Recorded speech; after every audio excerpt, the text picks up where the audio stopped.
కంటి అద్దాల నుండి శాశ్వత విముక్తి పొందండి. లాసిక్ సర్జరీ 14,000 మాత్రమే. వివరాలకు సంప్రదించండి. నమస్తే, నేను Keshav. Welcome to Suman TV. ఆంధ్రప్రదేశ్లో అధికారంలోకి వచ్చిన తర్వాత జనసేన పార్టీ తొలి ప్లేనరీకి సన్నద్ధం అవుతుంది. మరో 2 రోజుల్లో ప్లేనరీకి సంబంధించినటువంటి అన్ని ఏర్పాట్లు పూర్తవుతాయి. దానికి సంబంధించి ఒక సమగ్రమైన ప్రణాళిక, అలానే దిశానిర్దేశం చేసేటువంటి ప్రసంగం పవన్ కళ్యాణ్ చేయబోతున్నారనేది సారాంశం.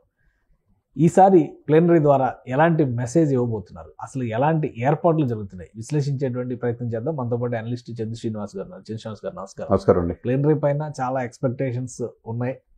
ఆల్రెడీ మనోహర్ గారు వీళ్ళందరూ వెళ్ళి అక్కడ పర్యటన చేశారు. ఏర్పాట్ల పైన పర్యవేక్షణకి సంబంధించిన కమిటీల నియామకాలు జరిగినాయి. ఇప్పుడు ఎమ్మెల్సీల హడావుడి కూడా అయిపోయింది. సో ఏకగ్రీవాలే అవుతాయి అనేది క్లారిటీ వచ్చేసింది. ఏంటి ప్లేనరీలో స్పెషల్ అటెన్షన్ ఉండాల్సినటువంటి సందర్భం ఉంది. పవన్ కళ్యాణ్ గారు ఈసారి చేయబోయే ప్రసంగం చాలా టర్నింగ్ పాయింట్ అవుతుంది అని చెప్పని అంటున్నారు.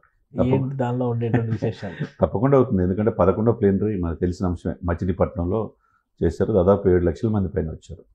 అంతకు మించి ప్లేస్ ఉంది, అంతకు మించి జనం వచ్చే అవకాశం ఉంది. ఎందుకంటే విజయాన్ని టేస్ట్ చేస్తున్నారు కాబట్టి ప్రపంచవ్యాప్తంగా వస్తారు. నాట్ ఓన్లీ ఇక్కడ ఆంధ్రప్రదేశ్ తెలంగాణ కాకుండా అమెరికా నుంచి, యూకే నుంచి, ఆస్ట్రేలియా నుంచి కూడా టికెట్స్ బుక్ చేసుకున్నారంటే ఆ విజయోత్సవంలో భాగం అవుదామనే ఆలోచనతో వాళ్ళు వస్తారు. ఒక రకంగా ప్లేనరీతో పాటు విజయోత్సవ సభ, సభ కూడా చేయలేదు కదా. డౌట్ లేదు, విజయోత్సవ సభ. ఎందుకంటే దానికి ఎస్పీ వెంచర్స్లో చిత్రాలలో చేస్తున్నారు సార్. చాలా పెద్ద హ్యూజ్ ఇది ఉంది, ల్యాండ్స్ ఉన్నాయి. అంటే ప్రతిదీ గ్యాలరీలో, మహిళలకు ప్రత్యేకంగా గ్యాలరీ, 20x10 ఎల్ఈడి స్క్రీన్స్, ప్రపంచవ్యాప్తంగా వీక్షించేట్టుగా లైవ్ టెలికాస్ట్ పెట్టారు. నేషనల్ వైడ్ మీడియా కూడా అటెన్షన్ దీనికి ఉంది. ఎందుకంటే హిందూ సనాతన సాంప్రదాయం ఎప్పుడైతే ఎత్తుకున్నాడో ఈయన ఏంటి అనేది నేషనల్ మీడియా కూడా చూస్తుంది. మనం చూసాం. ఈ పరిణామాల మధ్య యాక్చువల్గా 12, 13, 14 3 రోజులు అనుకున్నది ఒక్కరోజుకి ఎండల తీవ్రత దృష్ట్యా 14th మాత్రమే పెట్టారు. 14th ఉదయం నుంచి కార్యక్రమాలు జరుగుతూ ఉంటాయి. పార్టీకి సంబంధించినవి కూడా 21 మంది ఎమ్మెల్యేలు గెలుచుకున్నారు, 2 ఎంపీలు కాబట్టి. ఓన్లీ జనసేనదే కాబట్టి ఇది. దాంట్లో వీర మహిళలు కావచ్చు, జనసేన కార్యకర్తలు కావచ్చు, మెగా అభిమానులు కావచ్చు.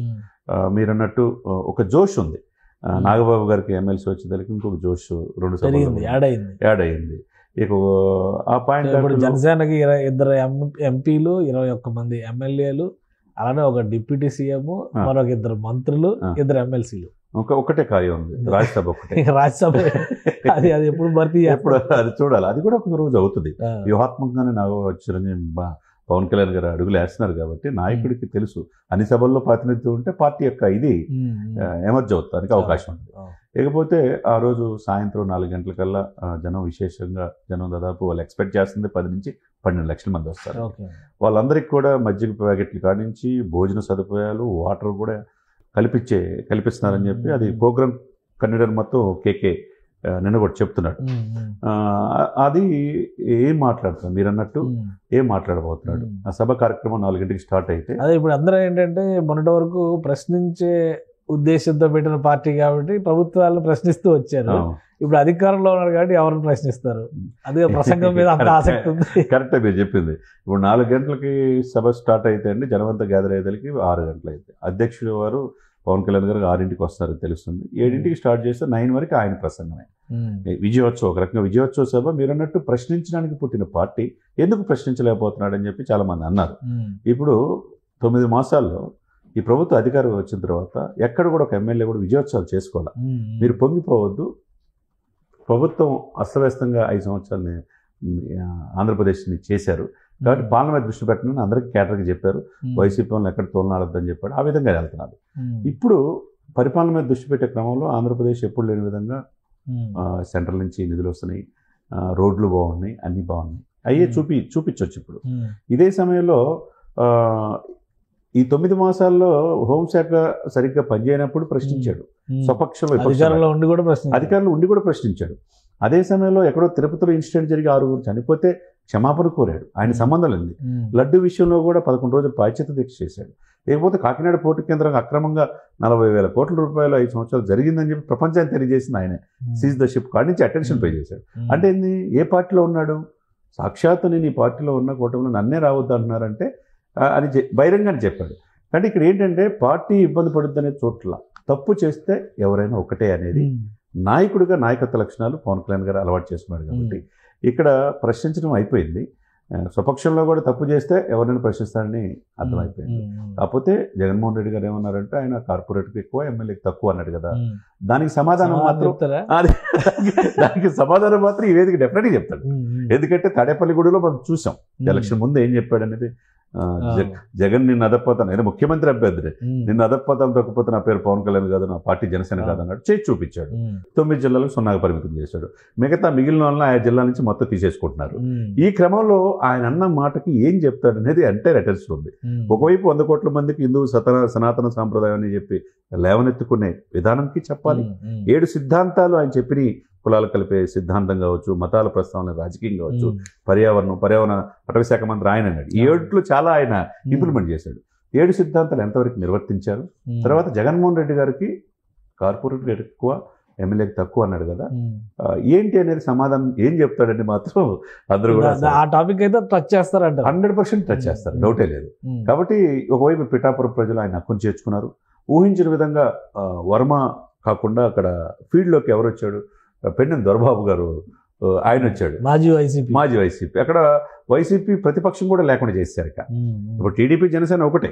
ఇదే సమయంలో వైసీపీ నాయకులు, ఎమ్మెల్సీలు, ఎంపీపీలు, జడ్పీటీసీలు, ప్రెసిడెంట్లు, సర్పంచులు, ఉప సర్పంచులు మొత్తం భారీ ఎత్తున పెండెం దొరబాబు గారు అద్దరు చేరారు. అక్కడ ఎవరు ఇక ఎదురే లేదు పవన్ కళ్యాణ్ గారికి. అక్కడ వ్యూహాత్మకంగా ఆయన ఆల్రెడీ ఈ యొక్క ప్లానింగ్లో భాగంగా పెండెం దొరబాబు గారిని కూడా ఇంక్లూడ్ చేశారు.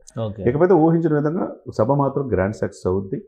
ఎప్పుడెప్పుడు ఏం మాట్లాడుతున్నాడు, ఇప్పుడు వరకు అపజయాల చవి చూసిన ఆయన విజయోత్సవ సభ 21 మంది గెలిపించుకొని ఆ 21 మంది ఎమ్మెల్యేలతో, 2 ఎంపీలతో, 1 ఎమ్మెల్సీ, వీళ్ళందరితో కలిపి విజయోత్సవ సభ జరుగుతుంది కదా.